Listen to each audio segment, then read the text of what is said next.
Woodson joined the Stephen A. Smith Show. That's on 1 to 3 daily on Sirius Mad Dog Radio.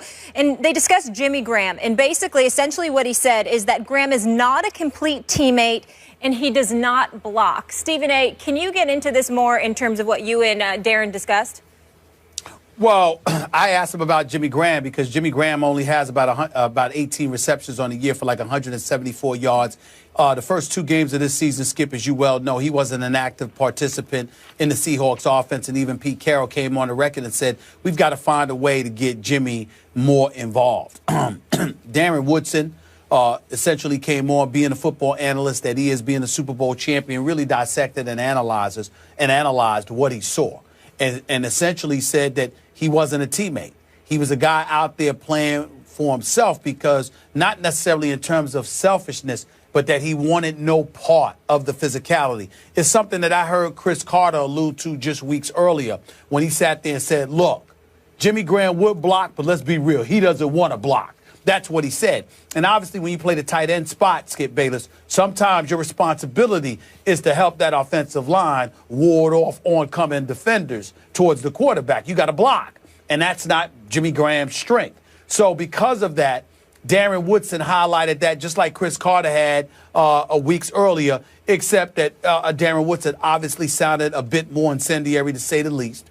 Just basically said that you're not a teammate. If you're not willing to do what your job description entails, then you're not willing to fulfill your obligations. And if you're not willing to fulfill your obligations, you're not really a teammate. You're not a part of the team. That was the conclusion that Darren Woodson came to. Now, we all know, to at least some degree, Jimmy Graham's background, how a lot of people have been getting on him lately. Outside of Rob Gronkowski, he was considered an elite tight end in the game of football in terms of his talent. We saw him humbled significantly when he went up against the Seattle Seahawks over the past couple of years. So the allure surrounding Mr. Fantasy superstar himself, Jimmy Graham, sort of dissipated to some degree because we know that the fantasy football lovers just absolutely love him. But then he ultimately gets traded from, New Orleans to Seattle. And you're thinking, well, he's supposed to shine in this particular system. That has not been the case. And so it's been open season on him. Then now you see these stories coming out, talks about his background, talks about foster care, talk about being abandoned by his mom, talk about some of the things that he had to endure. So to call him soft in any way seems sacrilegious and idiotic. But in the end, what it comes down to is this, in my estimation, Skip. The problem with Jimmy Graham is that Jimmy Graham is a tight end that does not view himself as a tight end. Jimmy Graham sees himself as a wide receiver. Remember that beef he had with New Orleans a couple of years back when he was looking for additional dollars. He was saying, I'm not a tight end, I'm a wide out. And I guess it was the arbitrator, whomever it was, had declared that, no, you're a tight end, just like the New Orleans Saints says you are. And so they went from there because he was using it because apparently some money's allocated for particular positions and what have you. So that's what happened with that. But in the end, I think that Jimmy Graham is still a big-time talent. I think he's somebody that could play the game of football very, very well. I think it would behoove Pete Carroll, Darrell Bevell, and the Seattle Seahawks offense led by Russell Wilson to get this man more involved, because the more lethal Jimmy Graham becomes offensively, the more of a problem Seattle's offense is going to cause for opponents. With beast mode Marshawn Lynch, with Lockett and those boys, I think they can make some noise. But obviously, people are down on Jimmy Graham right now, and Darren Woodson is definitely first and foremost on that list. Yes, he is. Stephen A., as you know, I covered Darren Woodson when he was a Dallas Cowboy. He was as tough a safety as I've ever been around in my many years covering pro football. So I get where his heart is on this matter. He's basically saying, I wouldn't want that guy in my locker room on my team because I don't like the contribution that he's bringing. He's not giving what a football player needs to give at that position. And I don't want to be too hard on Darren, but you're right. There's an identity crisis here going on with Jimmy Graham because he does not consider himself playing that position. He doesn't think of himself as a tight end. Remember, at University of Miami, he was more basketball player than football player. He played all 4 years of basketball, only 1 year of football. So he's a little bit of a fish from Miami out of water in the NFL in that I don't think he ever wanted to block anybody. He's not into high contact. He's not a Darren Woodson. He's not built that way. And so I ask all the analysts, what did you expect of him? Because you made the point, Stephen A., as they went through arbitration. The stats showed from last season in New Orleans that Jimmy Graham lined up as an inline tight end only 33% of the time. That meant that he lined up in line 291 times. All the other times he was in the slot or split completely out wide, 486 times. So I thought he had a good case that he's much more hybrid wide receiver than he is pure tight end.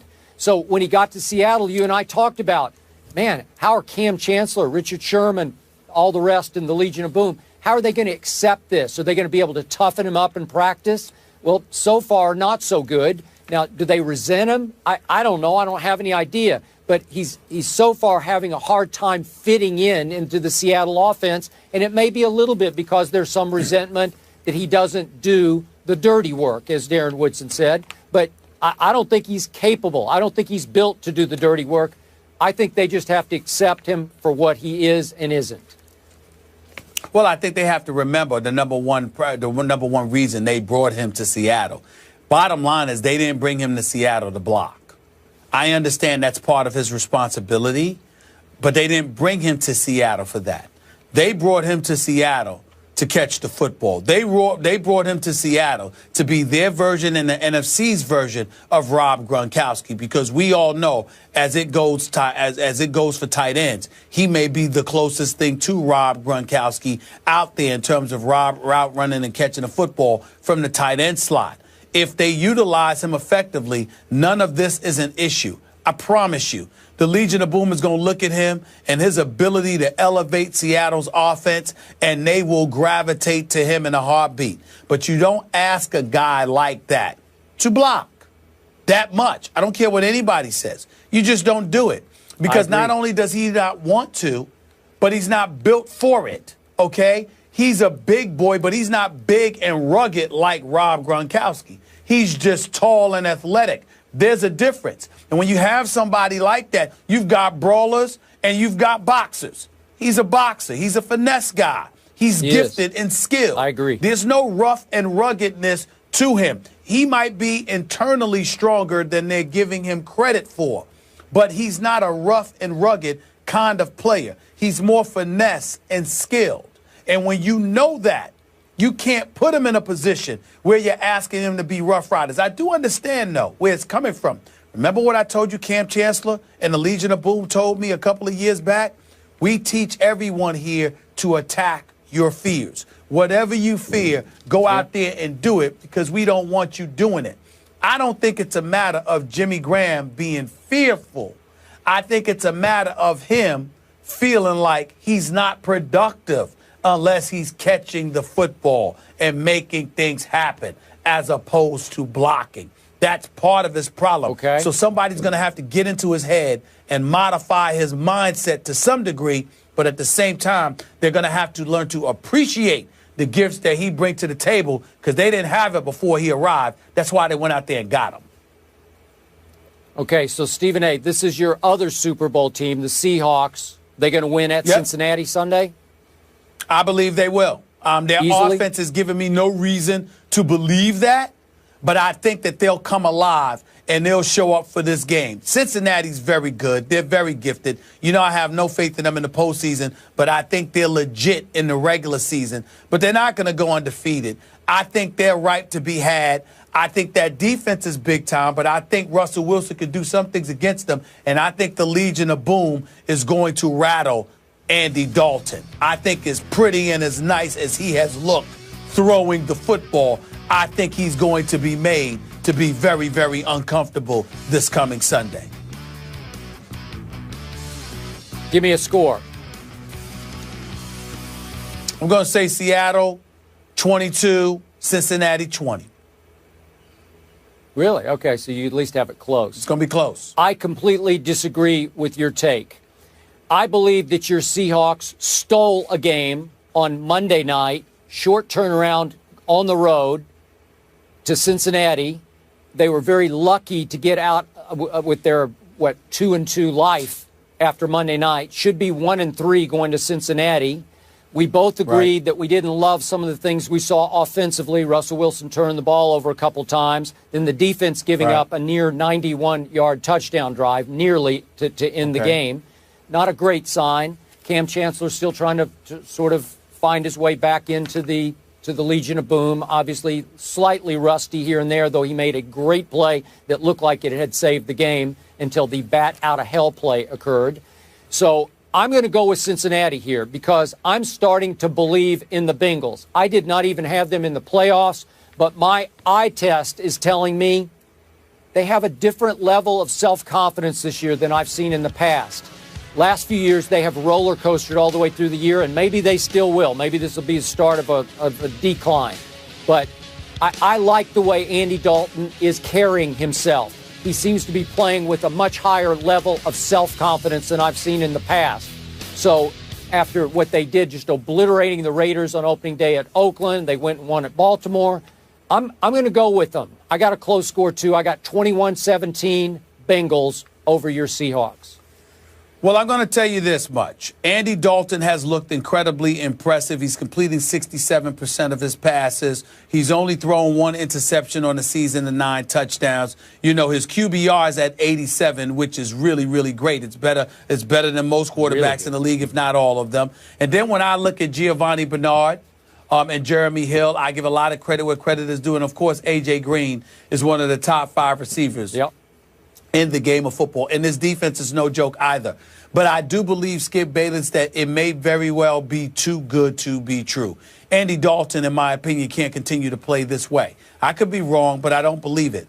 What I would say is this. I want to give Marvin Lewis, who obviously I've called out on many occasions, I want to give him credit and be fair to him for the outstanding job that he's doing thus far. I also want to take a moment to give major props to Hugh Jackson, an individual who should have never been let go by Reggie McKenzie as head coach for the Oakland Raiders, who's now the offensive coordinator in Cincinnati, who I think is doing an outstanding job in terms of reshaping the makeup, the mental makeup of the Cincinnati Bengals, particularly, obviously, on the offensive side of the ball. They're coming after people, and I haven't seen them do that like this in all the years that Marvin Lewis has been there. So I'm going to give Hugh Jackson a lot of credit for what we're seeing from Andy Dalton and the rest of that offense now, not because of their abilities, but also because of their mindset. They are coming after it. They are constantly on the offensive, and I like that mentality. Agreed. Stephen A. has Seattle, Skip has Cincy, both expecting a close one. Jimmy Graham, obviously a highly talented weapon, yet to fit with his new team. This situation personally reminds me a lot of DeMarco in Philly. Coming up, speaking of special talent, Manny Pacquiao